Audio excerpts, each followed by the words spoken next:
If you're buying a new home in 2026, there are a few things you absolutely need to stop doing right now because some of the advice floating around out there, it's outdated.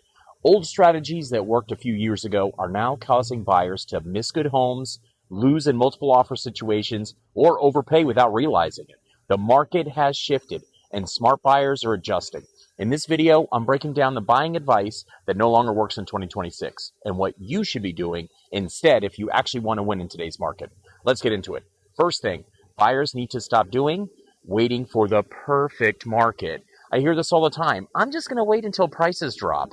I'll jump in when rates come down. And here's the reality. Trying to perfectly time the housing market is extremely difficult. In many areas, what we're seeing in 2026 is limited inventory, steady demand, and selective competition on well-priced houses. So, what smart buyers are doing instead? They're watching monthly trends. Hey, check out my weekly trend videos. Buying when the numbers make sense for them and focusing on long-term ownership and not short-term timing because the perfect market rarely sends you an invitation. In many areas, what we're seeing in 2026 is trusting online home estimates to be a little bit too much. Automated valuations can be helpful as a starting point, but they don't account for the condition, the upgrades, the layout differences, the micro location with those scenic views, and the current buyer demand. I've seen houses where the online estimate was off by tens of thousands of dollars. So this is what buyers should do instead. Look at the real comparable sales, work with local market data, evaluate the actual condition of the property. Data beats algorithms every time when it comes to real estate. Another outdated mindset, I'll just wait and see what happens. In today's market, hesitation can cost you the house. So what we're seeing in 2026, well-priced houses, especially move-in ready ones, can still move pretty quickly. Prepared buyers win. Unprepared buyers, well, they're going to watch from the sidelines. Watch smart buyers what they're doing now. They're touring houses quickly. They know their budget. They're ready to write when the right house appears. And the speed doesn't mean rushing. It just means being prepared. So here's a really bad one, skipping the pre-approval until you find a house. This one is still happening way too much. Buyers fall in love with a house and then start trying to talk to the lender. In 2026, that can immediately put you behind. Sellers today want confidence.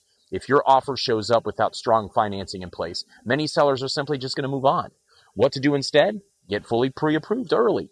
Understand your truly monthly payment and have your lender ready to move quickly. Pre-approval is no longer optional preparation. It is your entry ticket. So here's one to throw you off. Lowballing because it used to work. All right, this one might sting a little. The extreme lowball offer strategy, yes, there was a time when throwing out very aggressive offers worked more often. But in many parts of today's market, it can backfire fast. When a seller sees that unrealistic low offer, they're going to probably ignore it. Or they're going to counter aggressively. And you know what? They're probably going to be less flexible in the negotiations. And what works better now, strategic data-backed offers. Negotiating intelligently and not emotionally. So today it's now not the lowest number in the room. It's the last one. And this is a big mindset shift. Believing every home will be cheaper later. Assuming houses will be definitely cheaper if you just wait. Could prices fluctuate in the short term? Sure. But many markets are still dealing with ongoing supply constraints, population growth, and long-term housing shortages. The buyers who win in the long term are usually the ones who buy when they're financially ready, not the ones waiting for that perfect headline. The bottom line is, the buyers succeeding in 2026 are not the ones using yesterday's playbook. They're prepared, they're data-driven, and they're ready to move when the right opportunity shows up. So which one of these surprised you the most?